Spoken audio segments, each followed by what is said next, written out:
Morgan Everett had perfected the art of invisibility at the Ravenwood Federal Archives. At 42, her copper-brown hair stayed tied in the same austere bun she'd worn for 15 years, a habit from days when loose strands could compromise an operation. Her steel-blue eyes, once sharp as winter ice, now deliberately avoided contact with colleagues who saw her as nothing more than another government paper pusher in sensible slacks and unremarkable blazers. Before we jump back in, tell us where you're tuning in from, and if this story touches you, make sure you're subscribed, because tomorrow I've saved something extra special for you. The archive's cavernous main floor hummed with subdued activity as she arrived at 7:30 a.m., her security badge clipped precisely where regulations demanded. The other archivists called her the ghost behind her back, a reference to her ability to move through the building unnoticed, her uncanny memory for classification systems, and her knack for retrieving documents that stumped senior researchers. What they didn't know was that Morgan Everett had once been Commander Morgan Blackwood, the most decorated operative in the history of the CIA's Special Activities Division. 15 years ago, she led America's most elite covert team into what should have been a routine extraction mission in Eastern Europe. Instead, it became the nightmare that ended her field career and began her exile. The betrayal had come from Director Edward Sullivan, her mentor and commanding officer. Intelligence sold to foreign assets, mission parameters leaked to hostile forces. 3 operatives dead in a meticulously planned ambush that never should have happened. When the dust settled and investigations began, falsified evidence painted Morgan as the rogue agent who'd ignored protocol and led her team into an obvious trap. The closed-door hearing had been swift and merciless. Commander Morgan Blackwood was stripped of her field status, her security clearances restricted, her identity effectively buried. Only Deputy Director Caroline Fletcher believed her innocence, but Fletcher's sudden reassignment to counterterrorism operations came days before she could gather enough evidence to intervene. Sullivan's network of corrupt officials buried the truth beneath mountains of redacted documents and sealed testimonies. Now, 15 years later, Morgan existed in the shadows of her former life. Every file she cataloged, every document she processed was both punishment and salvation. Close enough to touch the world of intelligence she'd once dominated, forever barred from returning to it. The small apartment that served as her home sat in a forgettable building in Arlington, deliberately chosen for its proximity to public transportation and complete lack of character. Inside, beneath a loose floorboard under her bed, lay a small metal box containing 3 items. A tarnished CIA challenge coin, with 3 stars etched into its surface. A heavily redacted mission report with the words Operation Blacklight still visible at the top, and a handwritten note from Agent Daniel Reynolds, one of the operatives who died under her command, written just hours before the mission that killed him. Commander, the note read in Daniel's precise handwriting, whatever happens, I want you to know we trust you completely. You're the best field leader any of us have ever worked with. See you on the other side. Reynolds. Every morning at 5 a.m., Morgan ran 8 miles through the quiet streets of Arlington, her feet finding the same path they'd traced for 15 years. The physical pain helped drown out the emotional ache, the constant reminder of 3 lives lost and a truth buried beneath layers of corruption and lies. As she organized a collection of recently declassified Cold War documents, Deputy Archivist James Donovan approached with his usual mixture of professional respect and casual curiosity. Donovan was one of the few people at Ravenwood who treated her as more than just another faceless bureaucrat, though he had no idea why she seemed to understand intelligence protocols better than analysts with twice her experience. Everett, we've got a situation developing, Donovan said, his voice carrying an edge of excitement rarely heard in the quiet halls of the archives. The Chimera files are being temporarily declassified for a special intelligence committee. I'm putting you on the detail. Morgan's hands stilled on the folder she'd been labeling. The Chimera files were the intelligence community's most closely guarded collection of failed operations and compromised assets from the last 20 years, including, she suspected, documentation of the mission that had ended her career. Understood, sir, she replied, keeping her voice neutral despite the surge of anticipation. Working on the Chimera files would be the closest she'd come to real intelligence operations since her exile began. Donovan studied her reaction with mild curiosity. You seem pretty unfazed. Most archivists would be intimidated by the security protocols involved. I appreciate a challenge, Morgan said simply, returning to her labeling. Never know when the experience might prove useful. What she didn't mention was that she'd spent countless off-duty hours studying changes in intelligence protocols and covert operations, drawn to the world of shadows like a moth to flame. In her dreams, she still ran operations, not the mundane document retrievals she'd been reduced to managing, but high-stakes missions that determined the fate of nations. As Donovan walked away, Morgan allowed herself a moment of anticipation. The Chimera files would bring senior intelligence officials from across the government to Ravenwood. For 15 years, she'd watched from the sidelines as others carried out the missions she'd once commanded. Now she'd be closer to the action than she'd been since her fall from grace. She had no idea that the declassification would become the catalyst for a confrontation that would shatter her carefully constructed anonymity and force her to choose between the safety of shadows and the dangerous light of truth. The first domino was already falling, though she wouldn't recognize it for days. Preparing and narrating this story took us a lot of time, so if you are enjoying it, subscribe to our channel. It means a lot to us. Now back to the story. Director Marcus Bennett, the current head of the CIA's Special Activities Division, had already begun making dismissive comments about the archive rats who would be handling sensitive materials. His casual cruelty would soon escalate into something far more dangerous, a public humiliation that would backfire in ways he couldn't imagine.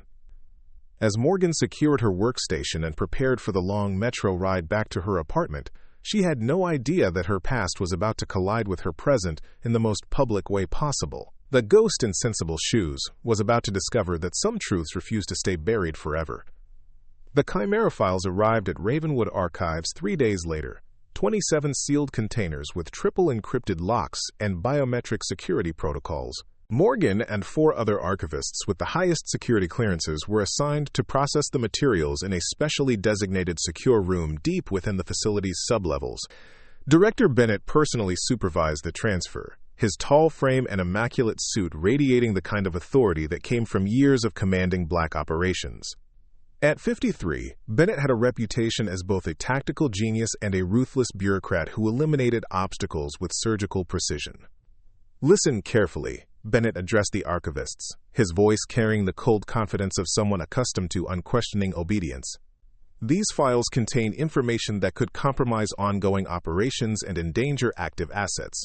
Your job is to catalog, not comprehend. If I discover anyone attempting to connect dots that should remain disconnected, the consequences will be severe. His gaze swept the small group, pausing momentarily on Morgan before moving on. She kept her expression neutral, eyes downcast in the posture of deference she'd perfected over 15 years of invisibility. Something about her stillness must have registered with Bennett, because he frowned slightly before continuing. "Ms. Everett," he said, consulting the security roster, "you'll be handling Series E through G. These contain particularly sensitive materials regarding compromised operations from 2008 to 2012. Morgan felt ice form in her stomach. Operation Blacklight, the mission that had destroyed her career, had occurred in 2010. Bennett's assignment wasn't random, it was a test. The question was whether he suspected her true identity or was simply placing the most sensitive files with the archivist, who had the highest efficiency ratings. "Understood, Director," she replied, her voice carefully modulated to reveal nothing of the turmoil beneath. As the archivists began their work, Morgan methodically processed the files, her training allowing her to catalog materials while simultaneously absorbing their contents. Series E contained exactly what she'd suspected, detailed accounts of operations compromised by insider threats. By the 3rd day, she'd found references to Operation Blacklight, though the files were heavily redacted even in this secure environment. During a brief lunch break, fellow archivist Laura Patterson expressed what everyone was thinking. "Bennett treats us like we're barely human. Did you see how he looked at us during this morning's inspection? Like we're just machines processing paper." Morgan nodded non-committally. She'd spent 15 years avoiding precisely this kind of conversation, the kind that could lead to personal revelations or, worse, friendships that might pierce her carefully constructed anonymity. "It's just how intelligence people are," she said quietly. "They see everyone outside their immediate circle as potential security risks." "Well, it's dehumanizing," Patterson continued, warming to her subject. 20 years in government service, and I'm still treated like I might sell state secrets for a Starbucks gift card." Their conversation was interrupted by Bennett himself, who entered the break room with two younger agents flanking him like honor guards. The room fell silent instantly. "Don't let me interrupt your complaining," Bennett said, his smile failing to reach his eyes. "I'm sure catalog work must be terribly stressful. Almost as stressful as extracting an asset from Tehran, with revolutionary guards on your tail." The mockery was casual but deliberate, designed to reinforce the hierarchy between field operatives and support staff. Morgan kept her eyes on her sandwich, the calculated submissiveness of prey, avoiding a predator's notice. Bennett wasn't finished. "Ms. Everett, I've been reviewing your work. Your understanding of operational protocols seems unusually comprehensive for someone who's never been in the field." The question hung in the air like a thrown gauntlet. Morgan felt every eye in the room turn toward her, curiosity mingling with apprehension. This was the most dangerous moment she'd faced in 15 years, direct scrutiny from someone with both the authority and inclination to uncover her past. "I've been archiving intelligence materials for 15 years, Director," she replied, her voice steady despite the adrenaline flooding her system. "Pattern recognition is an occupational requirement." Bennett studied her with the calculated assessment of a trained interrogator, looking for micro-expressions that might betray deception. After a moment that stretched like eternity, he nodded slightly. "Indeed. Well, carry on recognizing patterns, Ms. Everett. Just remember to recognize the boundaries of your clearance as well." As Bennett left, Morgan felt the tension in her shoulders ease fractionally. She'd passed this test, but instinct told her more would follow. Bennett's interest wasn't casual. Something in her behavior or work had triggered his professional paranoia. That evening, as she returned to her apartment, Morgan performed a subtle counter-surveillance route that had once been second nature, changing metro lines unnecessarily, doubling back through a department store, watching reflections for consistent faces. Old habits that had lain dormant for years reactivated under the pressure of Bennett's scrutiny. Inside her apartment, she retrieved the metal box from beneath the floorboard and studied the redacted Operation Blacklight report. There were connections forming in her mind. Patterns in the Chimera files that suggested Sullivan's betrayal 15 years ago wasn't an isolated incident, but part of a longer conspiracy that might still be active. As she replaced the box, Morgan considered her options. Continuing to process the files while maintaining her cover was the safest choice, but it meant potentially missing the one opportunity she might have to clear her name. Actively investigating meant risking exposure and the destruction of the life she'd painstakingly constructed from the ashes of her former career. She fell asleep weighing impossible choices, unaware that events were already in motion that would strip away those choices entirely. The next morning would bring a crisis that would force her hand in ways no one could predict. The alarm that shattered the pre-dawn silence wasn't Morgan's usual 5 a.m. wake-up call. It was her secure government phone, the one that had never rung outside of business hours in 15 years of service at the archives. "Everett," she answered, instantly alert despite the early hour. "Report to Ravenwood immediately." Donovan's voice carried none of its usual warmth. "Security level Alpha, use your emergency protocols." The line went dead before she could ask questions. Morgan moved with practiced efficiency, dressing in the same nondescript business attire she always wore, but adding a thin Kevlar vest beneath her blouse. Another relic of her former life that she'd maintained out of habits too ingrained to break. The metro wasn't running at 3 a.m., so she took the emergency car service authorized for archivists during critical situations. As the vehicle approached Ravenwood, Morgan noted the increased security presence. Armed guards at checkpoints that were usually managed by routine ID scanners, tactical vehicles in the parking structure, and the unmistakable presence of counter-surveillance teams on the perimeter. Inside, the archives had transformed from a temple of bureaucratic quiet to a storm center of intelligence activity. Analysts hurried between secure rooms, communication specialists established encrypted channels, and at the center of it all, Director Bennett stood with the grim expression of a commander preparing for war. "Everett, with me," he barked when he spotted her. No explanation, no pleasantries, just the expectation of immediate compliance that characterized crisis response in the intelligence community. She followed him to the secure conference room where 6 other people waited. 3 she recognized as senior intelligence officials, and 3 who were conspicuously absent from any organizational chart she'd ever processed. The kind of operatives whose existence was acknowledged only in the most classified documents. "This is the archivist I mentioned," Bennett said to the group. "Everett has been processing the Chimera files and has demonstrated unusual insight into operational patterns." Morgan maintained her carefully neutral expression, though internally her mind raced. Being singled out by Bennett was dangerous. Attention was the enemy of anonymity. But something significant had clearly happened, something that superseded Bennett's suspicions about her. 30 minutes ago, Bennett continued, activating a secure display screen, we received intelligence that a group calling themselves Obsidian Hand has compromised the security of 5 former intelligence assets across 3 continents. 2 have already been assassinated. 3 are currently being hunted. The screen displayed surveillance photos of 2 crime scenes. Precise, professional eliminations that spoke of advanced training and meticulous planning. Obsidian Hand has also released the first of what they claim will be a series of intelligence dumps exposing CIA operations from the past 20 years. Their first release included details that could only have come from the Chimera files. The implication was clear. There was a leak at Ravenwood, or the files had been compromised before arrival. Either way, the situation represented a catastrophic security breach. "Ms. Everett," one of the unnamed operatives addressed her directly. "Director Bennett indicates you've noticed patterns in the compromised operations documented in the Chimera files. We need those insights now." Morgan felt the weight of 15 years of hiding press against her chest. To provide the kind of analysis they needed would require revealing knowledge no archivist should possess. Tactical assessments, operational methodologies, the instincts of a field commander rather than a document processor. But the photos on the screen showed real people, intelligence assets who had served their country and now faced death because someone had betrayed them, just as Sullivan had betrayed her team 15 years ago. The compromised operations share a common characteristic, she began carefully, measuring each word. They all involved assets or objectives connected to the Volkov Syndicate or its subsidiaries. The room fell silent. The Volkov connection wasn't classified information, but the ability to extract that pattern from thousands of pages of redacted documents represented analytical skills far beyond an archivist's training. "How exactly did you determine that, Ms. Everett?" Bennett's voice carried dangerous suspicion.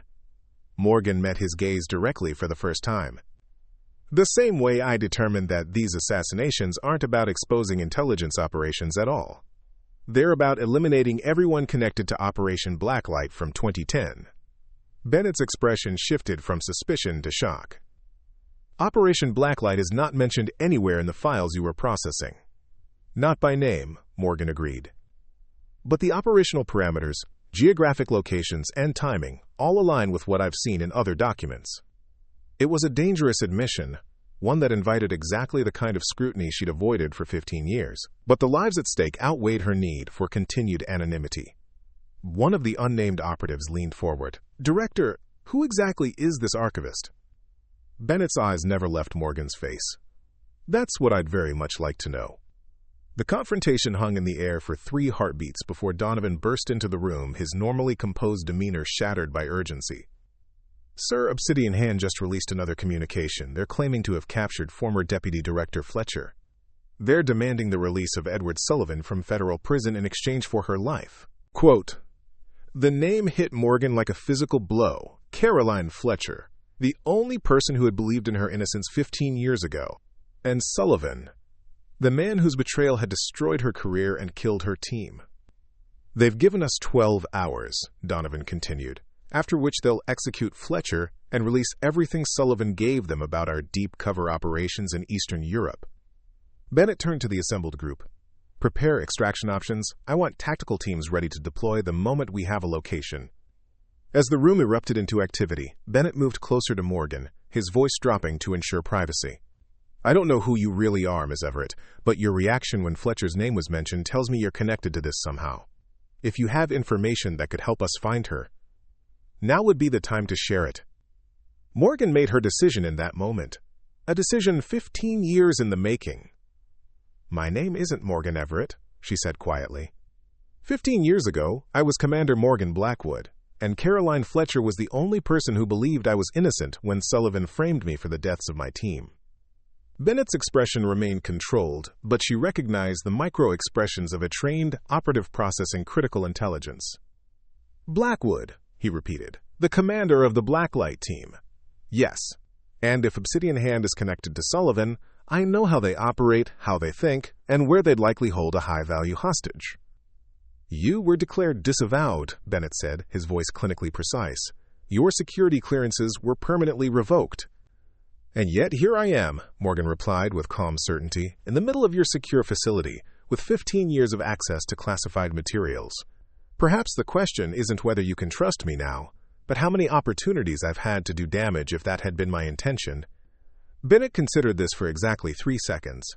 "Where would they hold Fletcher?"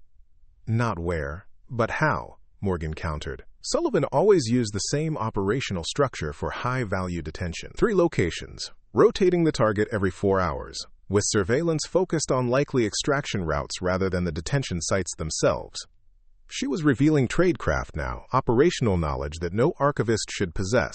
The pretense of Morgan Everett was crumbling with every word, but Caroline Fletcher's life outweighed 15 years of careful deception. Bennett made a decision with the swift certainty of a field commander. "Show me." He led her to a tactical planning station where satellite imagery and intelligence feeds created a real-time operational picture. Morgan's fingers moved across the displays with practiced ease, 15 years of archived muscle memory returning in an instant. "Sullivan operated exclusively through these front companies," she explained, bringing up property records and shell corporation structures. "If Obsidian Hand is following his playbook, Fletcher will be held at one of these 3 locations, with movement patterns designed to avoid predictable extraction windows." As she worked, Morgan was acutely aware of the growing audience behind her. Intelligence analysts, tactical planners, and field operatives watching as an archivist demonstrated the command presence and tactical acumen of a veteran field commander. "This location," she indicated a warehouse complex outside Baltimore, "will be their primary holding site. The secondary will be here," she highlighted an office building in Alexandria, "and the tertiary will be mobile, likely a modified transport vehicle moving along these routes." Bennett studied the analysis, his expression unreadable. "That's a lot of operational insight from someone who's been pushing papers for 15 years. "Some skills don't fade," Morgan replied simply. The room had fallen silent, the normal chaos of crisis response momentarily suspended as everyone processed the transformation occurring before them. Morgan Everett, the forgettable archivist, had vanished, replaced by someone who radiated the quiet authority of a born commander. Bennett made another decision. "I need to make some calls. Don't go anywhere." As he stepped away, Morgan became aware of the whispers spreading through the room. Her cover was irreparably blown. Whatever happened next, Morgan Everett would cease to exist by the end of the day. One of the unnamed operatives approached, a woman in her 40s with the watchful eyes of someone who'd spent decades in the field. "Blackwood," she said quietly, "I thought you were dead." "That was the general idea," Morgan replied. "I was 3 years behind you at the farm. Your extraction in Sarajevo was a case study in adaptive field tactics." Quote, the reference to CIA training and past operations confirmed what Morgan had suspected. This woman was deep cover, the kind of operative whose identity was protected by layers of classification. "If you really can find Fletcher," the woman continued, "you should be the one to go in. No one knows Sullivan's methods better than you." "That's not my call to make," Morgan replied, though every instinct screamed to take action rather than wait for bureaucratic decision-making. Bennett returned 20 minutes later, his expression grim but resolved. "I've spoken with the Director of National Intelligence. Given the time constraints and your unique knowledge, you're being provisionally reinstated with operational authority for this mission only." Morgan absorbed this with outward calm that belied the adrenaline surging through her system. "I'll need a tactical team, surveillance support, and immediate access to Fletcher's recent movements." "You'll have them," Bennett confirmed. "But understand this. If you're playing some longer game, if this is about settling scores rather than rescuing Fletcher, I will personally ensure that Morgan Everett and Morgan Blackwood both cease to exist. Permanently." The threat was delivered with professional detachment, one operative to another. Morgan respected its clarity. "I've had 15 years to settle scores if that was my intention," she replied. This is about saving Caroline Fletcher and stopping Sullivan from causing any more damage from behind bars. Bennett nodded once. Decision made. Gear up. Tactical briefing in 15 minutes. As Morgan left the conference room, she caught a reflection in a glass partition, the nondescript archivist's clothing at odds with the command presence she now projected. 15 years of invisibility had ended in less than an hour. The woman she'd buried was emerging from the shadows, and the mission ahead would determine whether Commander Morgan Blackwood would be redeemed or condemned. Either way, there would be no returning to the safety of anonymity. The ghost had become solid once more, for better or worse. The tactical gear felt strange against Morgan's skin after 15 years in business attire. The weight of the ballistic vest, the familiar pressure of a sidearm against her hip, the tactical communications device in her ear, all of it awakened muscle memories she'd suppressed for a decade and a half. In the locker room of the Ravenwood Archives' rarely used Tactical Response Center, she methodically checked each piece of equipment, reacquainting herself with tools that had once been extensions of her own body. This wasn't part of the archivist job description, remarked Special Agent Sophia Rivera, the woman who'd approached Morgan earlier. Rivera would be leading the tactical team supporting the operation. Life rarely follows job descriptions, Morgan replied, adjusting the fit of her tactical gloves. 15 years, Rivera said, shaking her head in disbelief. How did you do it? How did you go from commanding Black Ops to filing papers without losing your mind? Morgan considered the question as she secured her combat boots. I lost everything else. My career, my identity, my team. Sanity seemed worth preserving. The tactical briefing that followed transformed the theoretical planning into operational reality. Satellite imagery confirmed activity at all 3 locations Morgan had identified. Thermal scans suggested multiple armed personnel at each site, with the Baltimore warehouse showing the most sophisticated security measures. Obsidian Hand has deployed in a classic Sullivan pattern, Morgan explained to the assembled team.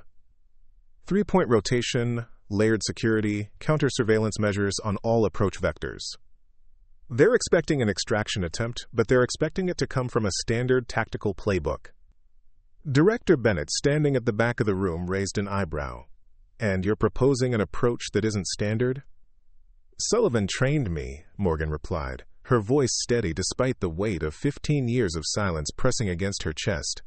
He knows how official teams operate, but he doesn't know who I've become since then.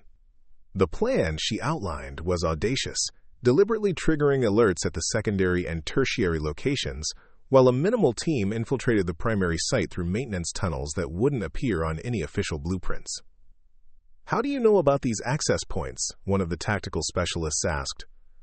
Because Sullivan showed them to me 15 years ago, Morgan answered.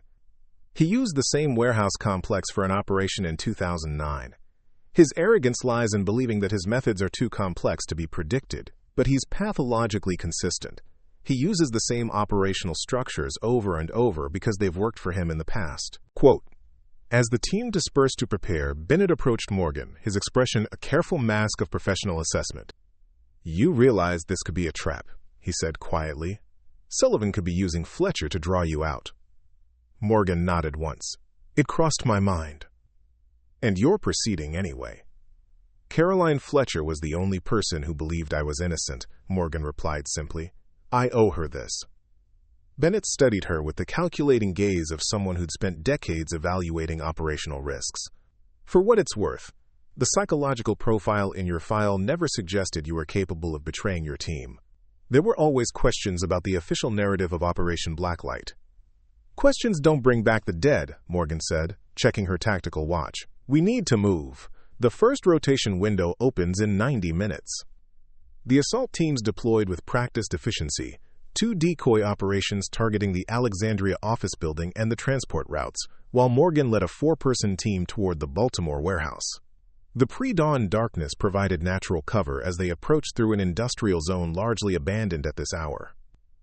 Command, this is Blackwood. Morgan spoke into her communications device, the call sign she hadn't used in 15 years feeling both foreign and deeply familiar on her tongue. Team Alpha in position at primary site, awaiting confirmation of decoy deployment. Blackwood, this is Command, Bennett's voice replied through the secure channel. Decoy operations initiating now. You have a green window for 6 minutes. Morgan signaled to her team, and they moved with synchronized precision toward the maintenance entrance she'd identified. The door's security system was modern, more sophisticated than what would have existed 15 years ago, but the bypass techniques followed predictable patterns. Within 40 seconds, they were inside the network of service tunnels that ran beneath the warehouse complex. Thermal imaging shows 7 heat signatures on the main floor, Rivera reported, monitoring the feeds from their tactical tablets. 2 more on the upper level, near what appears to be a reinforced room. That's where they'll be holding Fletcher, Morgan confirmed.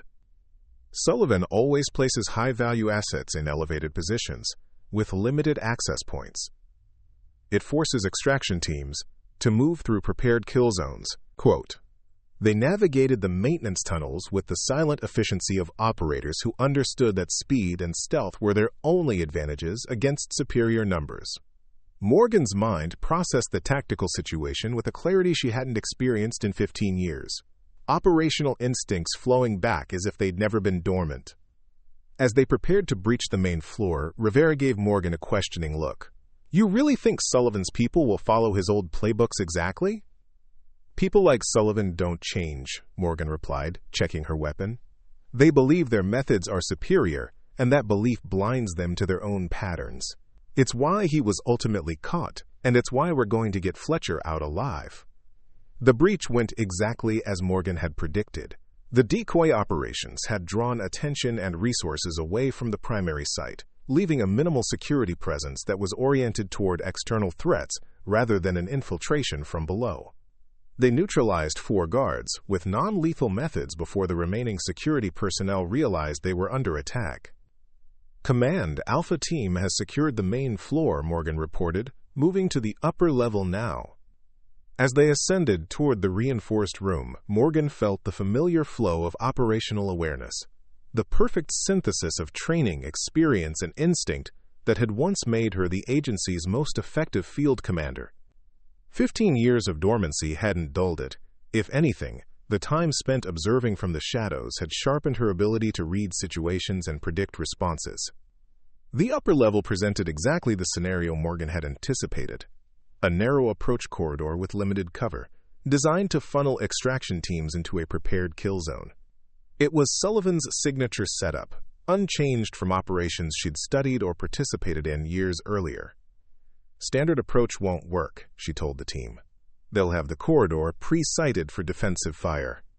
Instead of charging through the kill box, Morgan led them through the ceiling space, bypassing the corridor entirely and emerging behind the defensive position, where 2 heavily armed operatives waited for an approach that would never come.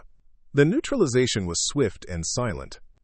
The reinforced door to Fletcher's holding room presented the final challenge, a modern security system requiring biometric authentication. Morgan studied it briefly before turning to Rivera. "I need 5 minutes with the security panel. Maintain perimeter security." Working with practiced precision, Morgan bypassed the electronic lock, using techniques that no archivist should have known, exploiting vulnerability patterns in the firmware that she'd studied during her years in the shadows, staying current with security developments despite her exile from operational service. The door opened with a pneumatic hiss, revealing Caroline Fletcher secured to a chair in the center of the room. At 61, the former deputy director showed the strain of her captivity. A bruised face, disheveled appearance, but eyes that remained alert and defiant. Those eyes widened in shock when they registered Morgan's face. "Blackwood?" Fletcher's voice was hoarse but steady. "They told me you were dead." "Administrative exaggeration," Morgan replied, quickly freeing Fletcher from her restraints. "Can you walk?" Fletcher stood shakily but with determination. "I've been waiting 15 years to see Sullivan's operation dismantled. A few bruises won't stop me now." "Command. Package is secure," Morgan reported. "Beginning extraction." "Acknowledged, Blackwood," Bennett replied. "Be advised, we're detecting increased activity at your location. Surveillance suggests obsidian hand operators converging on your position. The decoys have been identified." Morgan processed this information with the cool assessment of a veteran commander. "Understood. Implementing contingency route." The contingency route involved a maintenance elevator that descended to the underground parking structure, another Sullivan standard that Morgan had identified during planning. As they moved toward it, Rivera's tactical scanner detected approaching threats. Multiple hostiles. Northeast corridor, she reported. 60 seconds out. Get Fletcher to the elevator, Morgan ordered. I'll delay them and join you. Rivera hesitated for a fraction of a second, the natural reluctance of an operator to leave a team member behind, before nodding sharply and moving to escort Fletcher toward the extraction point.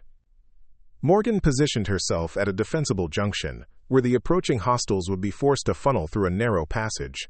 It was a delaying action, not a last stand, designed to buy time for Fletcher's extraction rather than engage in prolonged combat. The first Obsidian Hand operators rounded the corner exactly where Morgan had anticipated, moving with the trained precision of experienced combatants. Their tactical approach was textbook Sullivan, aggressive, efficient, and utterly predictable to someone who had studied under the same teacher. The engagement lasted less than 30 seconds. Morgan neutralized 3 operators with precisely placed shots that disabled rather than killed, a demonstration of skill that left no doubt about her operational capabilities. As she withdrew toward the extraction point, she heard one of the downed operators speak into a communications device. "Command, it's Blackwood. Blackwood is alive." The words followed her as she rejoined Fletcher and Rivera at the elevator. The identity she'd buried for 15 years was now fully resurrected, for better or worse. "Blackwood," Fletcher said as they descended toward the parking structure, "what happened to you? After the hearing, you just disappeared." "I became a ghost," Morgan replied simply. "It seemed safer than being a target." "Sullivan's network was deeper than anyone realized," Fletcher said, grimacing as the elevator's movement aggravated her injuries. "I spent years trying to gather enough evidence to clear your name, but every lead disappeared or was buried under classification. When I finally got close 3 years ago, they forced me into retirement." The parking structure was deserted, except for the tactical vehicle Rivera's team had positioned earlier. As they moved toward it, Morgan's instincts flared. Something was wrong. The extraction was proceeding too smoothly.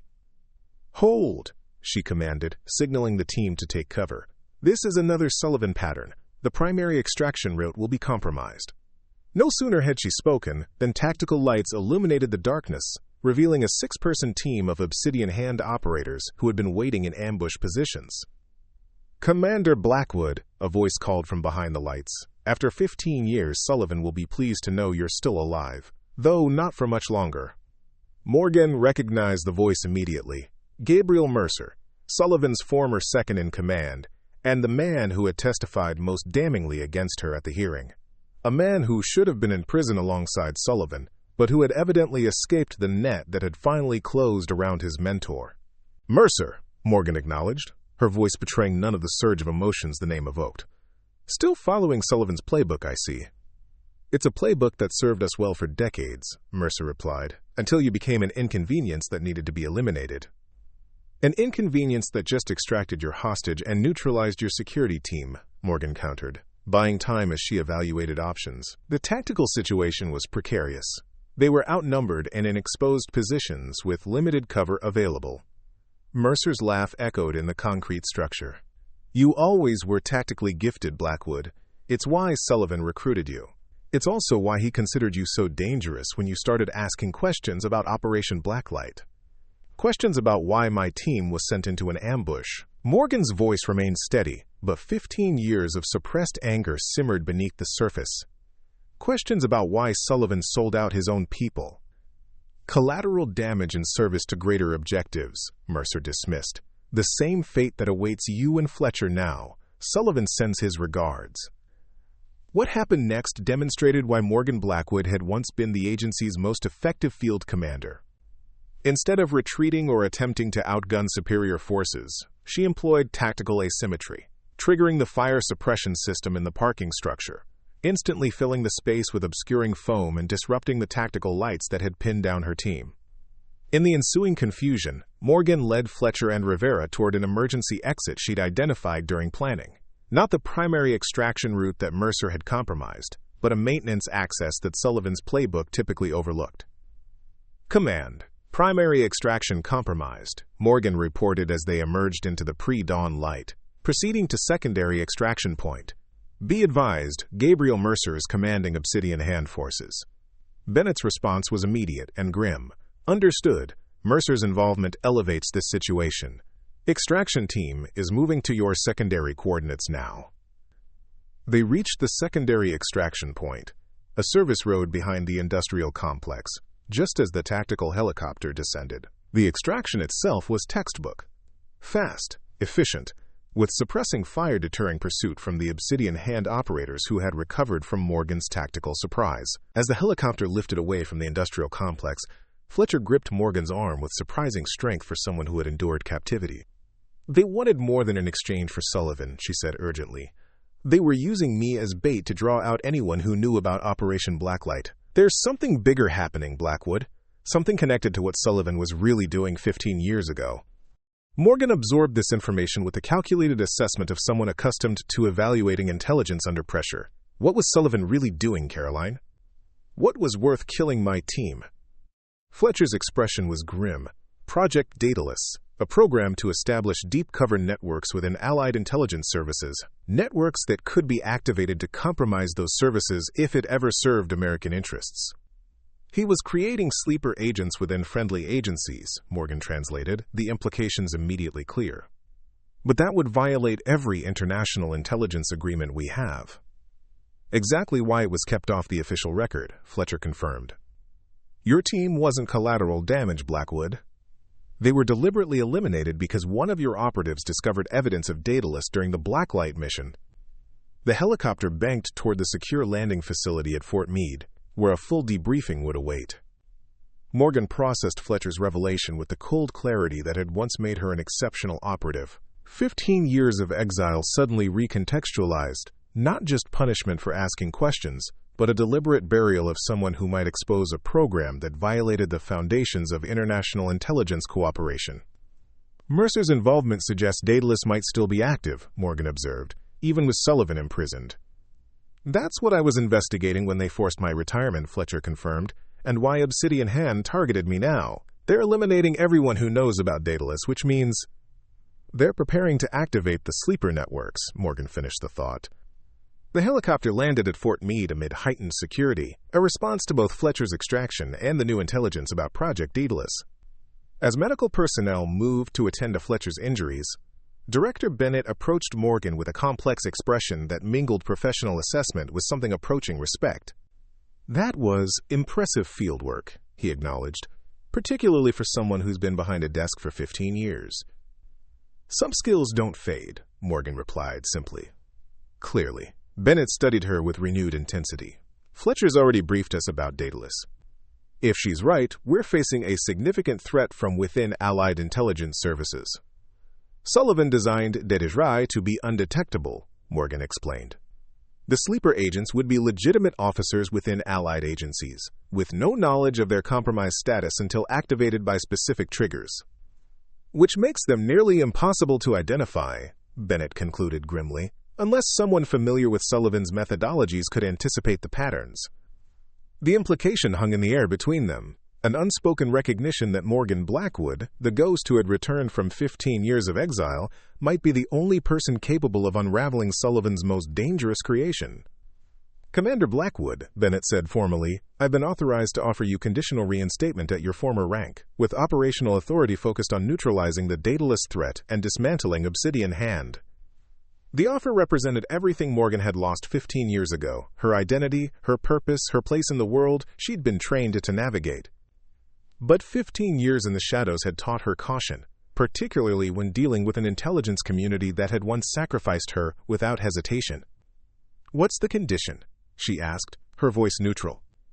That you accept complete oversight from a special committee, including myself and Deputy Director Fletcher once she's recovered, Bennett replied.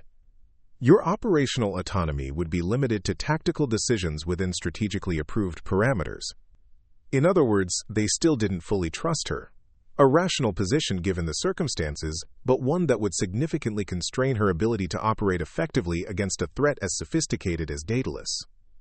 That won't work, Morgan said flatly. Sullivan designed Daedalus to be compartmentalized specifically to evade committee oversight. The only way to dismantle it is through operational flexibility that your conditions would prevent. Bennett's expression hardened slightly. You're not in a position to dictate terms, Commander. I'm not dictating, Morgan corrected him. I'm explaining operational reality. If you want Daedalus neutralized, you need to decide whether you trust me enough to let me do what needs to be done. The standoff crystallized 15 years of institutional distrust against the immediate threat of compromised Allied intelligence networks. Morgan had expected resistance. The system that had buried her would not easily grant her the freedom to operate independently again. What she hadn't expected was Caroline Fletcher's intervention. The former deputy director, despite her injuries, had emerged from medical treatment in time to hear the exchange. "Give her what she needs, Marcus," Fletcher told Bennett, her voice carrying the weight of decades of operational authority. "I've spent 15 years trying to uncover what Sullivan did. Blackwood is our best chance, maybe our only chance, to stop Daedalus before it activates." Bennett looked between the two women, one who had spent 15 years searching for the truth, and one who had spent 15 years hiding from it. His decision would shape not just the operation against Daedalus, but the future of intelligence cooperation with America's closest allies. 72 hours, he said finally. "You have operational autonomy for 72 hours, Commander Blackwood. After that, you report back with actionable intelligence on Daedalus, or the deal is off." Morgan nodded once, accepting the compromise without revealing her thoughts. 72 hours was insufficient to dismantle a program as complex as Daedalus. But it was enough time to gather the leverage she would need to negotiate for the operational freedom the mission truly required. "I'll need access to Sullivan," she said, "in person." Bennett's eyebrows rose fractionally. "You want to interview the man who destroyed your career and killed your team?" "I want to confirm my suspicions about how Daedalus was structured," Morgan clarified. "Sullivan's arrogance will be our advantage. He'll reveal more than he intends to someone he believes he's already defeated." The prospect of confronting Edward Sullivan after 15 years stirred emotions Morgan had long suppressed: anger, grief, a thirst for justice that archives work had never satisfied. But this wasn't about personal vindication. It was about preventing a sophisticated network of compromised agents from undermining international intelligence cooperation at a time when such cooperation was more critical than ever. "Arrange it," Bennett ordered his aide. "Maximum security protocols. I want Sullivan under complete surveillance during the interview." As preparations began for this unexpected confrontation, Morgan found herself standing at the edge of Fort Meade's secure facility, looking out over the Maryland landscape, now brightening with dawn light. 15 years ago, she had walked away from this world of shadows and secrets, forced into exile by betrayal and corruption. Now she had returned, not as the archivist Morgan Everett, but as Commander Morgan Blackwood, resurrected by circumstance and necessity. The ghost had substance once more, and the shadows that had hidden her for so long were about to be illuminated by the harsh light of truths 15 years in the making. Whatever Edward Sullivan had created with Project Daedalus, whatever threats Obsidian Hand now represented, Morgan Blackwood was no longer watching from the sidelines. The hunter had emerged from hiding, and the hunt had begun. ADX Florence stood like a fortress in the Colorado landscape, America's highest security federal prison, home to the nation's most dangerous terrorists, cartel leaders, and traitors. Morgan had never visited, but she knew the facility by reputation, a place designed not just to confine dangerous criminals, but to isolate them completely from the world they had threatened. The journey from Fort Meade had been swift and silent, a military transport carrying Morgan, Bennett, and a security detail directly to the prison's heavily fortified landing zone. Morgan had used the flight time to prepare, reviewing everything available about Sullivan's activities since his imprisonment 3 years ago: visitor logs, correspondence, behavior reports. The man had been a model prisoner, which only deepened her suspicion. Edward Sullivan had never done anything without purpose. "He doesn't know you're coming," Bennett informed her as they were processed through the prison's stringent security protocols. "We've listed you as a DOJ consultant. Given your administrative resurrection is still being processed, we thought it best to maintain operational security." Morgan nodded, surrendering her temporary credentials to the stone-faced corrections officer. She wore standard business attire again, the tactical gear from the extraction operation replaced by the kind of unremarkable suit that Morgan Everett would have chosen. The continuity felt appropriate. She was still navigating between identities, between the ghost she had been and the operative she was becoming once more. "Sullivan will recognize me immediately," she pointed out. "His reaction might reveal useful intelligence in itself." That's counting on him being surprised, Bennett cautioned. The man rarely is. Everyone can be surprised, Morgan replied with quiet certainty. Even Sullivan. The interview room epitomized maximum security. Reinforced walls, bulletproof glass barriers, multiple surveillance points, and restraints that secured the prisoner to both chair and floor. When Edward Sullivan was led in by 2 guards, Morgan observed him with the detached analysis of a professional evaluating a target. At 68, Sullivan retained the bearing that had once made him one of the CIA's most respected operations directors. His silver hair was precisely cut, his prison uniform worn with the same dignity he'd once brought to bespoke suits. The years of confinement had thinned his frame, but hadn't diminished the calculating intelligence in his gray eyes.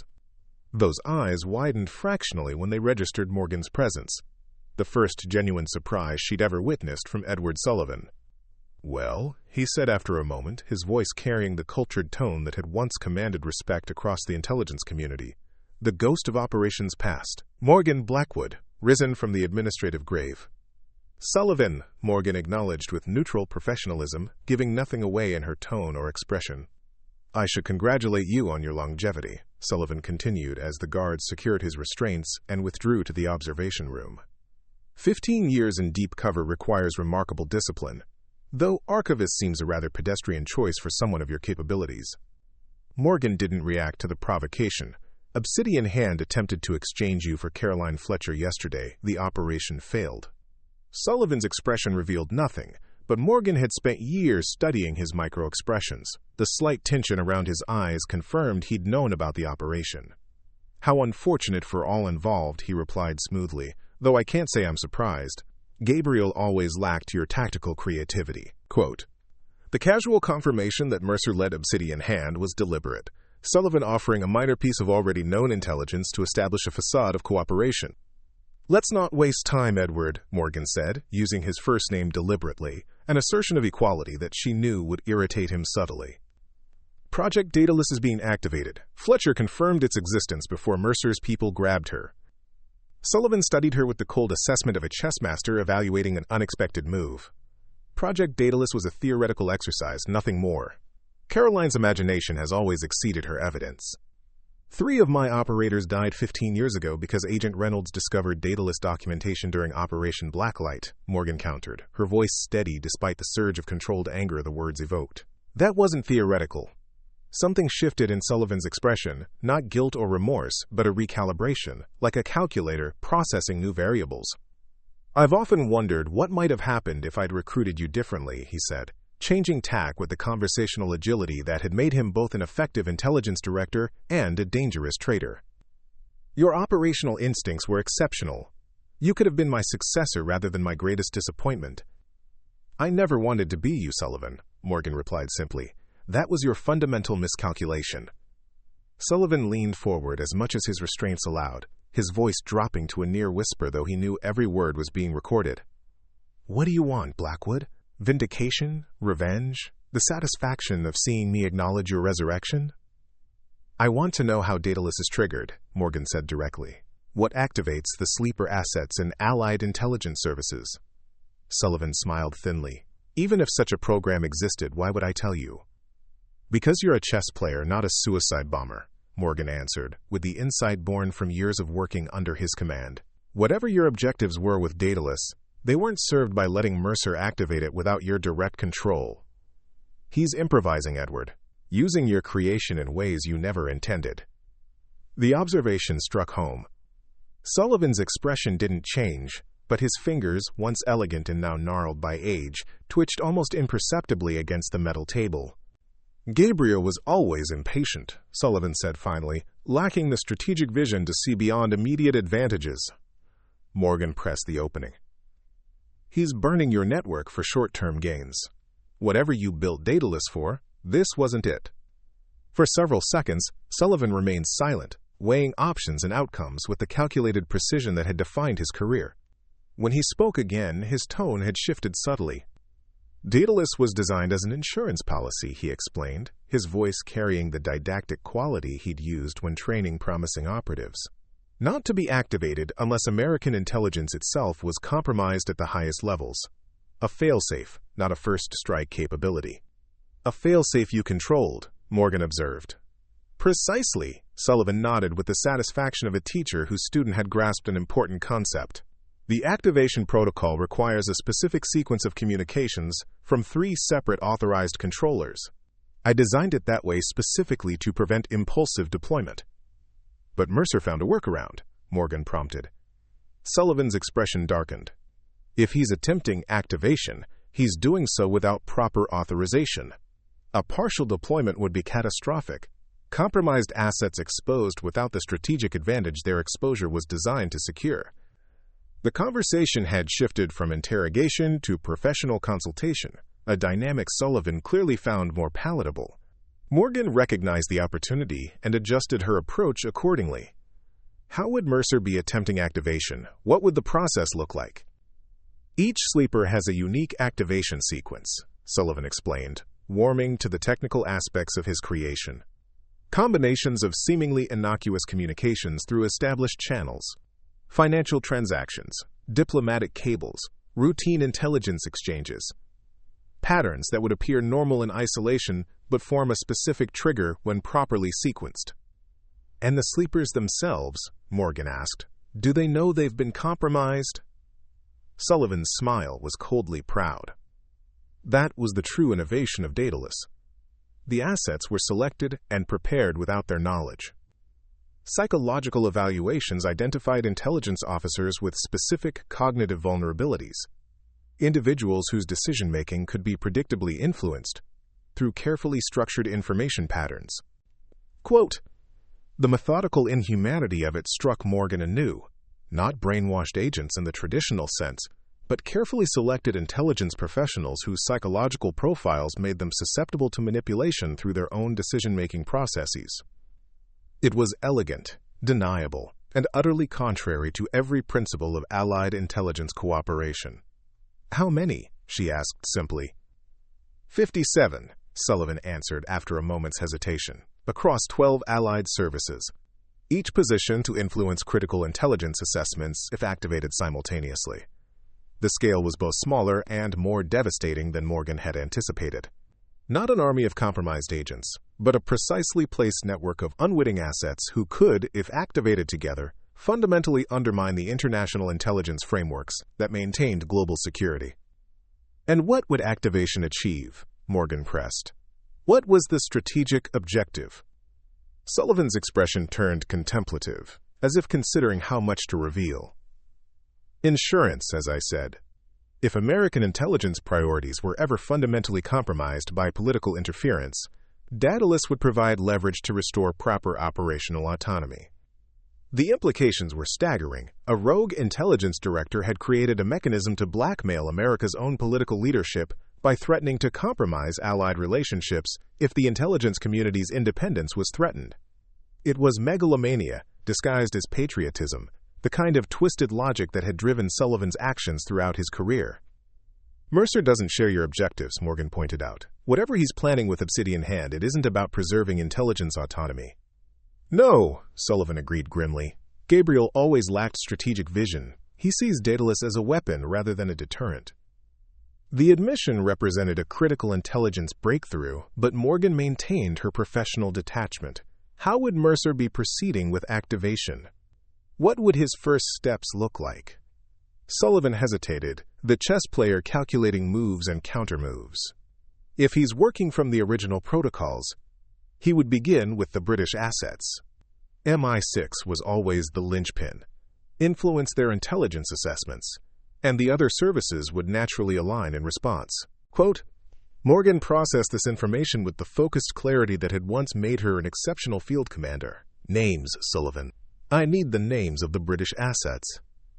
That information wouldn't help you, Sullivan countered. The activation sequences are the vulnerability, not the individuals themselves. Stop the trigger pattern, and the assets remained dormant, unaware they were ever compromised.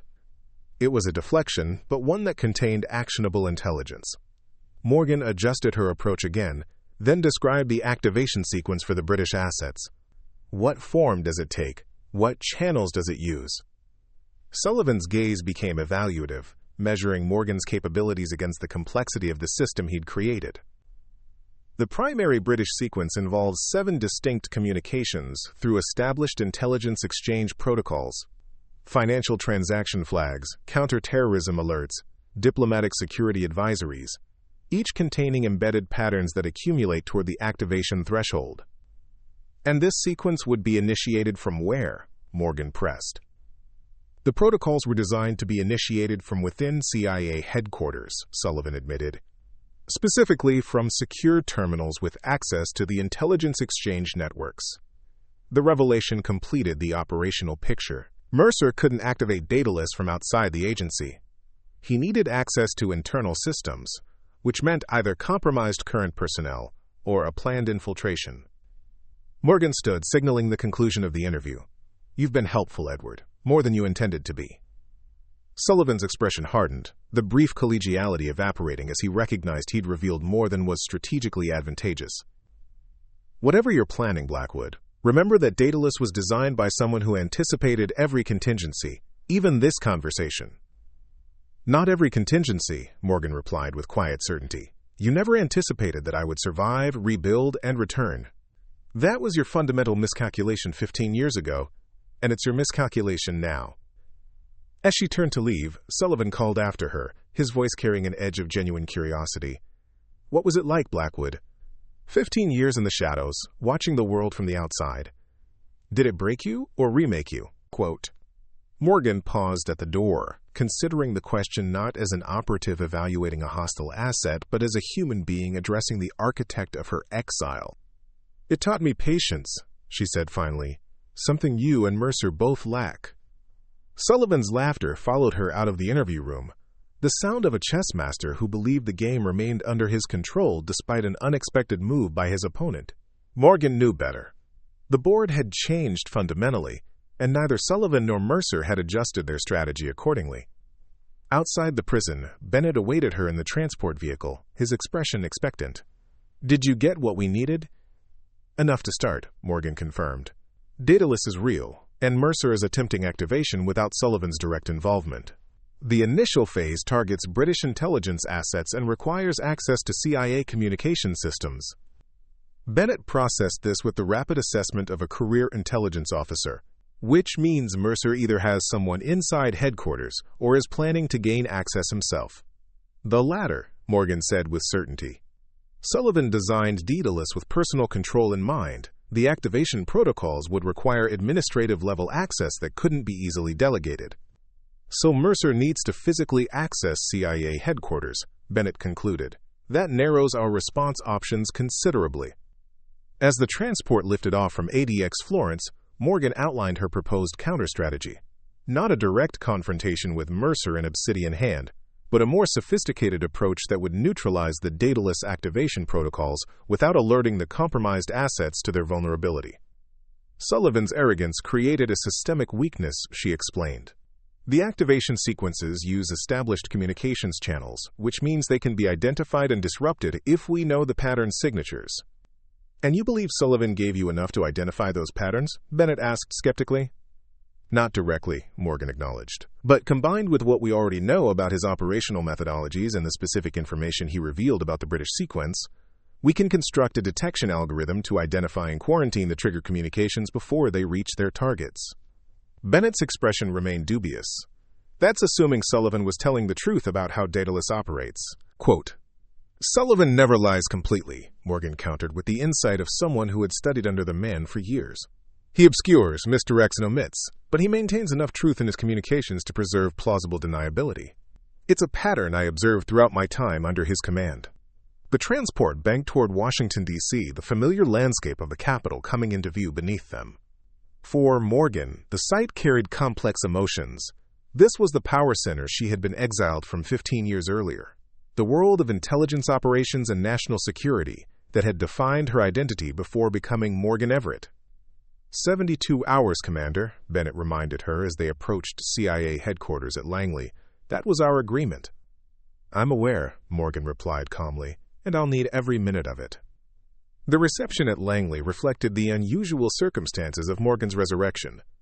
Senior intelligence officials who had known her 15 years earlier now encountered a ghost made flesh, while younger analysts and operatives confronted the living legend of an operative whose methods were still studied in training scenarios. The secure conference room where the counter-dataless operation would be coordinated quickly filled with intelligence personnel selected for both their technical capabilities and their verified security clearances. Morgan surveyed them with the practiced assessment of a field commander evaluating resources for a critical mission. "For those who don't know me," she began without preamble, "I'm Commander Morgan Blackwood. 15 years ago, I was falsely accused of operational negligence and removed from field service. Yesterday, I was reactivated to address a specific threat that I am uniquely positioned to counter." The room remained silent, attention focused entirely on the woman who had emerged from 15 years of administrative exile to command a high-priority operation. "Project Daedalus," Morgan continued, "is a covert program created by former Director Edward Sullivan to establish control over key intelligence assets within Allied services. These assets, 57 individuals across 12 Allied agencies, were selected and prepared without their knowledge using sophisticated psychological profiling and influence techniques." Quote, she outlined the threat with clinical precision, how the unwitting assets could be activated through specific communication sequences, how their activation would compromise international intelligence cooperation at a fundamental level, and how Gabriel Mercer and Obsidian Hand were now attempting to weaponize this system for their own objectives. "Our mission," Morgan concluded, "is to identify and disrupt the activation sequences before they reach their targets, while simultaneously tracking Mercer's attempt to access headquarters systems to initiate those sequences." What followed was a masterclass in operational leadership. Morgan divided the assembled team into specialized task forces: communications monitoring, pattern analysis, counterintelligence, and tactical response. Each assigned specific objectives that contributed to the overall mission without requiring full knowledge of Daedalus itself. "Compartmentalization is essential," she emphasized. "The fewer people who understand the complete Daedalus architecture, the less vulnerable we are to compromise." As the teams dispersed to their assignments, Bennett approached Morgan with grudging respect. "Impressive command presence for someone who's been pushing papers for 15 years. Leadership isn't a skill you forget," Morgan replied simply. "It just finds different expressions." The next 36 hours unfolded with the focused intensity of a high-priority intelligence operation. Morgan worked without rest, moving between task forces, integrating information, adjusting strategies as new intelligence emerged. The pattern recognition algorithms identified potential Daedalus communications within 12 hours, allowing for targeted monitoring of intelligence exchange channels between CIA and British services. By the 48-hour mark, they had mapped 7 distinct communication pathways that matched Sullivan's description of the British activation sequence, each containing embedded patterns that would be innocuous in isolation but cumulative in effect. "The design is elegant," admitted Dr. Elena Vega, the NSA cryptanalysis expert assigned to the operation. "The activation signals are hidden within routine intelligence exchanges, using variations in timing, terminology, and classification markers to construct a coherent trigger pattern. If we hadn't known what to look for, we would never have detected it." "That was Sullivan's specialty," Morgan explained. "Systems within systems, patterns invisible except to those who knew exactly where to look." The breakthrough came at the 60-hour mark, when the surveillance team identified unusual access patterns in the Secure Communications Center. A senior analyst named Thomas Wright had been reviewing historical intelligence exchanges with British services, focusing specifically on the communication channels the pattern recognition team had flagged as potential Daedalus pathways. "Wright is a 20-year veteran," Bennett observed as they reviewed his personnel file. "Impeccable record, multiple commendations, no red flags in any security review." "The perfect cover for Mercer's inside man," Morgan countered. "We need to bring him in for questioning, but carefully. If he's Obsidian Hand, he'll have contingency protocols." The operation to detain Wright was planned with precision, a casual request for consultation that would bring him to a secure conference room where a specialized counterintelligence team waited. No overt signs of suspicion, nothing that would trigger defensive protocols if Wright was indeed working for Mercer. Morgan observed the operation from the adjacent monitoring room, watching as Wright entered the conference room with the relaxed confidence of someone who suspected nothing. The counterintelligence team began with routine questions about his recent work, gradually steering the conversation toward the specific communications channels he'd been reviewing. Wright's responses were professional and apparently forthcoming, but Morgan detected the subtle indicators of someone maintaining a cover. Micro-expressions of calculation, slight hesitations before certain answers, the controlled body language of an operative under scrutiny. "He's been trained," she observed to Bennett, "not just standard intelligence procedures, but specific counter-interrogation techniques." "Enough to justify stronger measures?" Bennett asked. Morgan considered the operational timeline against the potential intelligence value. "Not yet. Let the team continue with the current approach. Wright doesn't know what we've discovered about Daedalus, which gives us leverage he isn't aware of." The interrogation continued for another 40 minutes before the breakthrough came. When questioned about a specific sequence of intelligence exchanges with British services, Wright's control slipped momentarily, a flash of recognition followed by an overcorrection to casual indifference. "There," Morgan said, pointing to the monitoring screen. "That's our confirmation." He recognized the Daedalus pattern but tried to hide his reaction. Bennett nodded to the team leader through the secure communication channel, and the interrogation shifted to more direct questioning. Wright maintained his cover for another 12 minutes before the accumulated evidence of his involvement with Obsidian Hand became overwhelming. His confession, when it finally came, revealed the full scope of Mercer's plan. Wright had been recruited by Obsidian Hand 3 years earlier, positioned as their access point to the secure communication systems needed to initiate the Daedalus activation sequences. Mercer planned to activate the British assets first, using their compromised intelligence assessments to trigger a cascading effect through the remaining Allied services. "The timeline has accelerated," Wright admitted under questioning. Mercer moved up the activation schedule when he learned Blackwood had resurfaced. "The final sequence is planned for tomorrow, at 0900. Morgan processed this intelligence with the focused clarity of a veteran commander. "We have 14 hours to disrupt the activation protocols and locate Mercer before he can implement contingency measures." The operation pivoted immediately from investigation to active countermeasures. Morgan directed the communications team to insert blocking protocols into the identified Daedalus channels, while the tactical response unit prepared for potential confrontation with Obsidian Hand operators who might attempt to physically access the secure communication center. "Mercer will have a backup plan," Morgan warned the assembled team leaders. "Sullivan trained him, which means he thinks in layers of contingency. We need to anticipate his alternative approaches and block them simultaneously."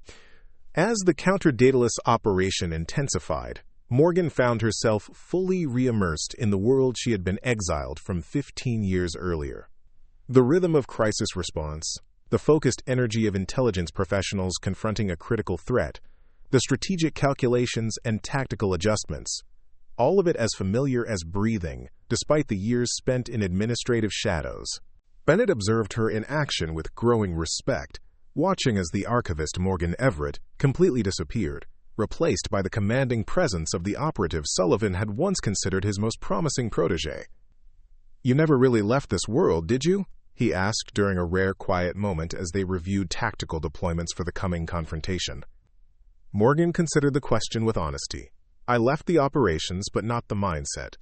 15 years cataloging intelligence failures and successes provides a unique perspective on what works, what doesn't, and why. A perspective we could use beyond this current crisis," Bennett suggested carefully.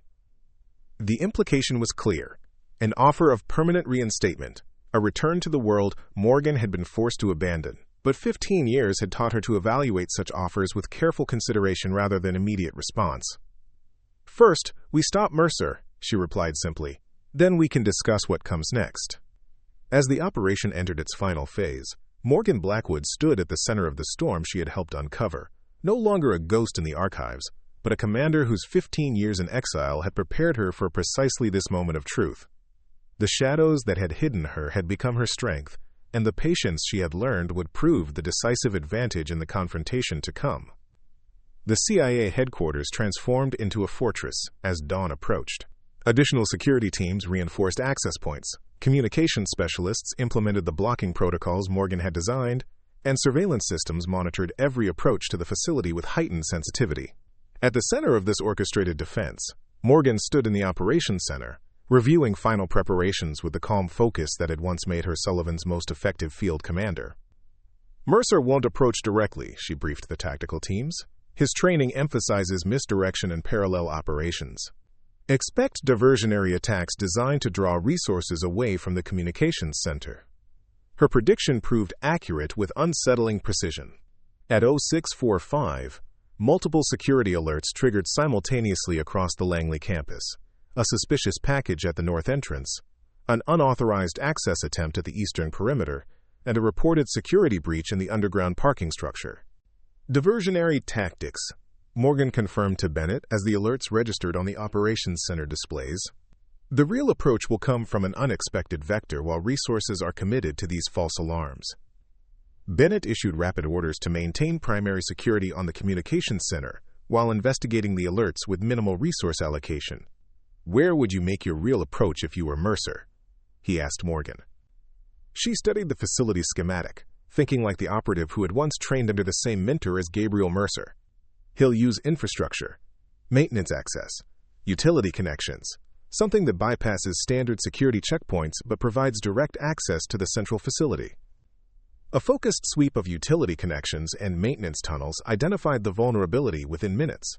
A telecommunications service tunnel that connected the main communications center to an external junction box, scheduled for routine inspection that morning.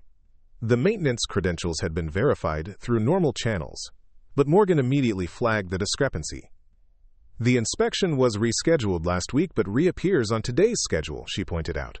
Someone manipulated the maintenance database.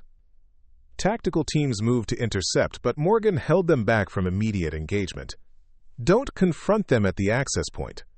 Let them enter the tunnel, then secure both ends. I want Mercer contained, not alerted. The operation proceeded with precision. Surveillance confirmed 3 individuals, using telecommunications service credentials, entered the utility tunnel at 0732. Tactical teams secured the exits while maintaining surveillance through thermal imaging that showed the intruders moving steadily toward the communications center. Positive identification on Gabriel Mercer, reported the surveillance lead, as facial recognition confirmed the identity of the lead intruder. 2 additional Obsidian hand operators with him, heavily armed, despite their maintenance disguise. Morgan's strategy unfolded with the calculated patience she had cultivated during 15 years in the shadows. Rather than confronting Mercer directly, she had orchestrated a scenario where he would believe his infiltration was proceeding undetected, allowing him to advance deeper into the trap she had prepared. Communications team, implement Protocol Omega, she ordered. I want Mercer to reach his objective and attempt activation. Bennett questioned the approach with a skeptical glance. You're letting him reach the communication node? Isn't that exactly what we're trying to prevent? We're not just trying to stop this attempt, Morgan explained, her voice carrying the quiet certainty of someone who had spent years studying her adversary's methods. We need to identify the complete dataless architecture so we can dismantle it permanently. Mercer will reveal more by attempting activation than he would under interrogation. The surveillance feeds showed Mercer and his team reaching the maintenance access point nearest to the communication center. With practiced efficiency, they bypassed the security systems and gained access to the secure area containing the communications nodes that connected CIA systems to Allied intelligence services. They're in, reported the surveillance lead, moving toward Communication Node 7, the exact access point Wright identified during interrogation. Maintain surveillance but do not engage, Morgan instructed. Let them begin the activation sequence. On the displays, Mercer accessed the communication terminal, his movements displaying the confidence of someone who believed his operation was proceeding according to plan. His fingers moved across the secure keyboard, entering the complex authentication sequences that would initiate the dataless protocols. He's accessing the British Intelligence Exchange protocols, reported the communications specialist monitoring the system. Attempting to upload a modulated data package into the routine intelligence exchange channels. Morgan nodded with grim satisfaction. Protocol Omega is active. The system is allowing his access but routing all commands through our monitoring framework. He thinks he's activating dataless, but he's actually mapping its architecture for us. The elegant simplicity of the countermeasure reflected Morgan's deep understanding of both Sullivan and Mercer, allowing the activation attempt to proceed within a controlled environment, capturing the complete dataless methodology while preventing any actual signals from reaching the compromised assets in allied services. For 7 minutes, Mercer worked at the terminal, unaware that his every command was being recorded, analyzed, and contained within a sophisticated digital quarantine. The pattern recognition algorithms Morgan had designed identified each component of the activation protocols, building a comprehensive map of the dataless architecture in real time. "We've captured 80% of the activation protocols," reported Dr. Vega from the cryptanalysis team. "The pattern is consistent with Sullivan's description, but contains additional security layers he didn't disclose during your interview." "Sullivan never reveals everything," Morgan acknowledged, "but he revealed enough for us to anticipate the complete structure." As the activation attempt neared completion, Morgan gave the signal to the tactical teams. "Move in. Secure Mercer and his team." The operation shifted from passive monitoring to active intervention with orchestrated precision. Tactical teams breached from both ends of the maintenance tunnel simultaneously, catching Mercer's team in a perfectly executed pincer movement. The Obsidian hand operators reacted with professional efficiency, taking defensive positions and preparing to resist capture. "Gabriel Mercer," came the tactical team leader's voice over the security channel, "you are surrounded by federal agents. Surrender your weapons and submit to custody." Mercer's response came not in words but in action. A precisely aimed shot that disabled the nearest security camera, followed by a coordinated defensive fire from his operators that forced the tactical teams to take cover. "He's bought himself time," Morgan observed, watching the thermal signatures reposition in the confined space of the communications center. "He'll have a contingency plan for capture, something that ensures Daedalus activates even if he's taken into custody." "What kind of contingency?" Bennett demanded, already moving to alert the tactical teams. Morgan considered the question with the focused clarity of someone who had studied under the same teacher as her adversary. "A deadman's switch, probably keyed to his biometrics. If his vital signs indicate capture or death, an automated system initiates the activation sequence through alternative channels." The tactical situation had evolved into a standoff. Mercer and his team barricaded within the communications center, surrounded by CIA security forces but maintaining a defensive position that prevented immediate capture. "We need him alive and cooperative," Morgan concluded. "A frontal assault risks triggering whatever failsafe he's established." "What do you suggest?" Bennett asked, recognizing the strategic challenge. Morgan's response reflected 15 years of contemplating how she would confront the architects of her exile if ever given the opportunity. "Let me talk to him." "Directly." "That's not standard protocol for a hostage negotiation," Bennett objected. "This isn't a standard situation," Morgan countered. "Mercer knows me. He was there when Sullivan orchestrated my downfall. There's history I can leverage that no trained negotiator could replicate." Bennett weighed the operational risks against the unique insights Morgan brought to the situation. "Fine, but maintain communication with the tactical team. If he gives any indication of triggering his contingency measures, we go in immediately." Morgan approached the communications center through the same utility access Mercer had used, accompanied by a single tactical officer who secured her path before withdrawing to a support position. As she reached the sealed door to the center, she activated the internal communication system. "Gabriel," she spoke clearly into the microphone, "this is Morgan Blackwood. I think it's time we talked directly." Silence stretched for 12 seconds before Mercer's voice responded, taut with controlled tension. "Blackwood, I wondered if you'd make an appearance. Sullivan said you'd resurfaced, but I had my doubts until I saw the operation at the warehouse."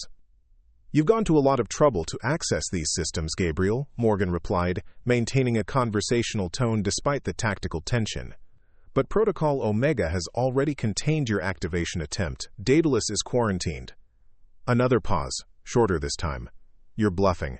Omega was a theoretical countermeasure. Sullivan never implemented it." "Sullivan didn't," Morgan confirmed. "I did.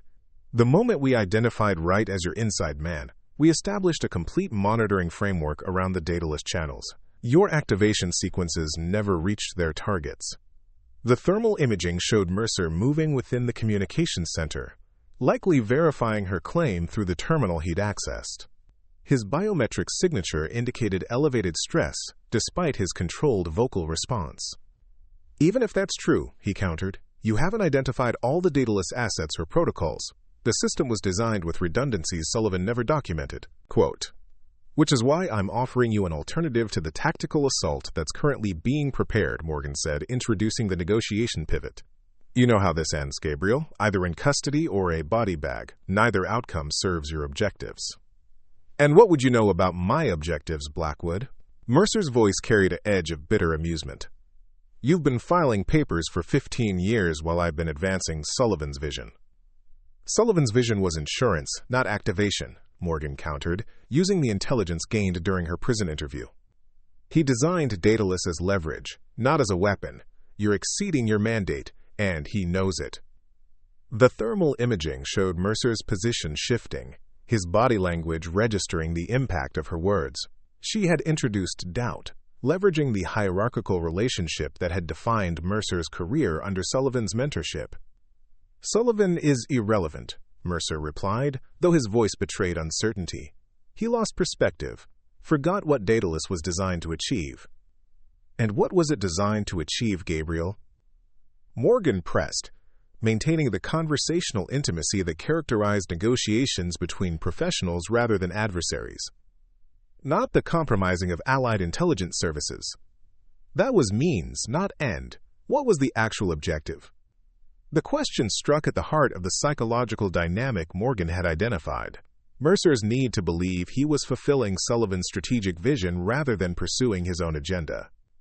It was the vulnerability she had recognized from her years observing similar patterns in intelligence operations documented in the archives. "Autonomy," Mercer finally answered, his voice carrying genuine conviction, ensuring intelligence operations remained independent from political interference, creating leverage that would preserve operational integrity regardless of which administration held power.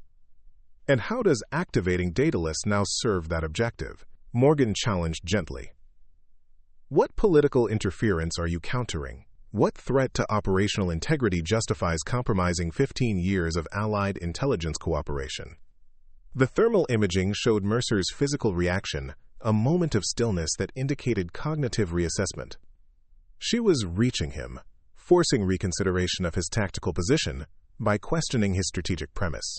"The world has changed, Blackwood," he said after a measured pause. "The intelligence community is being politically neutered. Operational autonomy is being sacrificed to diplomatic considerations." Sullivan understood that sometimes you need leverage to maintain independence. "I agree," Morgan surprised him with a concession. "Intelligence operations require autonomy from political pressure. But Daedalus doesn't achieve that objective, Gabriel. It destroys the foundation of international cooperation that makes effective intelligence possible. It's a scorched earth approach that compromises the very capabilities you're trying to preserve." Another period of silence, longer this time. The thermal imaging showed Mercer conferring with his operators, their postures indicating tactical reassessment rather than preparation for conflict. "What are you proposing?" he finally asked, the question representing the first acknowledgement that negotiation was possible. "A controlled deactivation," Morgan offered. "You provide the complete Daedalus architecture, all assets, all activation protocols. We implement a permanent quarantine around the system while developing a measured approach to addressing the vulnerabilities without compromising the individuals involved. No public exposure, no criminal charges related to Daedalus itself." "And Sullivan?" Mercer asked, revealing the personal concern beneath the operational facade. "Remains where he is," Morgan answered honestly. "His crimes go beyond Daedalus, and you know it. But his legacy gets protected from public disclosure. The program disappears into classified history, rather than public scandal." The negotiation had reached its critical phase, the moment when Mercer would either accept the path toward resolution or commit to destructive resistance. Morgan maintained her composed patience, allowing him the space to process the options she had presented. "How do I know you'll honor these terms?" he finally asked, the question itself signaling openness to resolution. "Because unlike Sullivan, I understand that trust between intelligence professionals is more valuable than temporary advantage," Morgan replied. "And because I've had 15 years to consider what justice looks like in this context. It's not about punishment, Gabriel. It's about protecting the capabilities we've all dedicated our lives to building." The thermal imaging showed Mercer's posture shifting toward resolution rather than conflict. His next words confirmed the assessment. "I'll need guarantees, written terms." "You'll have them," Morgan assured him, authorized by the Director of National Intelligence, with appropriate oversight to ensure compliance. The standoff resolved not with tactical violence but with professional negotiation between intelligence operators who recognized the higher priority of system preservation over personal vindication. Mercer surrendered his team to custody under terms that protected the Daedalus program from public disclosure, while ensuring its complete dismantling under controlled conditions. In the secure debriefing that followed, Mercer provided the complete Daedalus architecture, 57 compromised assets across 12 allied services, activation protocols for each, and the fail-safe mechanisms Sullivan had built into the system. The information enabled a comprehensive containment operation that would prevent any future activation while preserving the careers and reputations of the unwitting assets who had been compromised. As the operation transitioned from crisis response to systematic resolution, Bennett approached Morgan in the quiet of the now secured communications center. "That was masterful negotiation," he acknowledged. "Not the approach I would have taken, but unquestionably effective." "Sometimes the most effective operation isn't about defeating your adversary," Morgan replied. "It's about offering them a better outcome than resistance." "A perspective gained from 15 years in the archives?" Bennett asked with genuine curiosity. Morgan considered the question thoughtfully. "Partially. When you spend years studying operational outcomes without being personally invested in them, you develop a different understanding of what constitutes success. Tactical victories often come at strategic costs that aren't immediately apparent." Bennett nodded with professional understanding. "Your 72 hours are up, Commander Blackwood. You've neutralized the Daedalus threat and secured Mercer without casualties. The question now is, what comes next for you?" The moment represented a crossroads Morgan had never expected to face, the opportunity to reclaim the identity and purpose that had been stripped from her 15 years earlier. But 15 years as Morgan Everett had taught her to evaluate such moments with careful consideration rather than immediate response. "I need to see this through to completion," she said. "The Daedalus containment operation will require ongoing oversight to ensure none of the assets are unnecessarily compromised.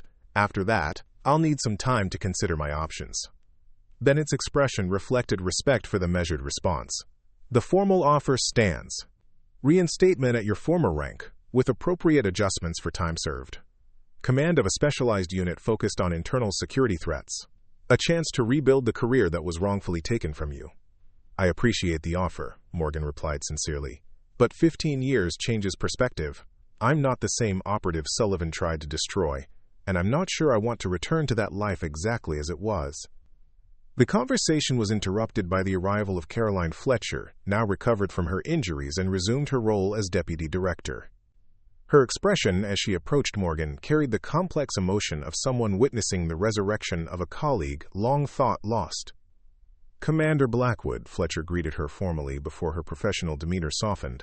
"Morgan, I can't express what it means to see you not just alive, but vindicated. When Sullivan was arrested 3 years ago, I tried to locate you, but the identity transition was too thorough." "It was designed to be," Morgan acknowledged. Morgan Everett needed to be real enough to withstand scrutiny if anyone ever connected her to Blackwood. "And now?" Fletcher asked the question that hung between them. "Which identity feels more real to you after 15 years?"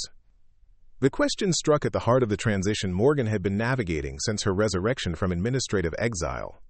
Who was she now, after 15 years living as someone else? The dedicated archivist or the elite operative? The ghost in the shadows or the commander in the light? "Neither," she admitted, with the honest self-assessment that had characterized her leadership. "And both. Blackwood had skills and certainties I've outgrown. Everett had perspectives and insights Blackwood never developed. Whatever comes next would need to integrate both." 3 days later, as the Daedalus containment operation transitioned to its long-term monitoring phase, Morgan stood in the director's office at Ravenwood Archives, surrounded by the world she had inhabited for 15 years. The familiar shelves of classified documents, the quiet efficiency of the archival systems, the subtle rhythms of information management, all of it carrying a different significance now that her true identity had been restored. Deputy Archivist Donovan watched as she gathered her few personal belongings, his expression reflecting the complex adjustment to discovering his most reliable archivist had been a legendary intelligence operative in disguise. "The place won't be the same without you, Everett," he said, correcting himself immediately. "I mean Commander Blackwood." Morgan is fine, she assured him with a small smile, and I'm not sure I'm leaving permanently, just reassessing. The intelligence community's gain would be our loss, Donovan offered sincerely, though I understand why you might want to reclaim your former position. It was taken from you unjustly.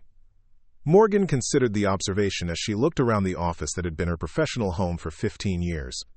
Justice isn't always about reclaiming what was taken, she reflected. Sometimes it's about creating something new from what remains.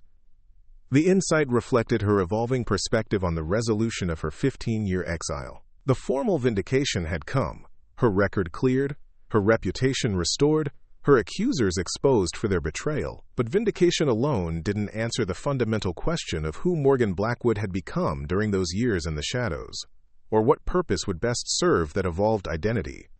As she left Ravenwood for what might be the final time, Morgan drove to the small park overlooking the Potomac, where she had often spent lunch breaks during her years as an archivist. The afternoon sunlight sparkled on the water as she considered the path that had brought her to this moment of choice. Bennett's offer of reinstatement represented one option, a return to operational command, leveraging her unique combination of field experience and archival knowledge to address threats like Daedalus that emerged from within the intelligence community itself.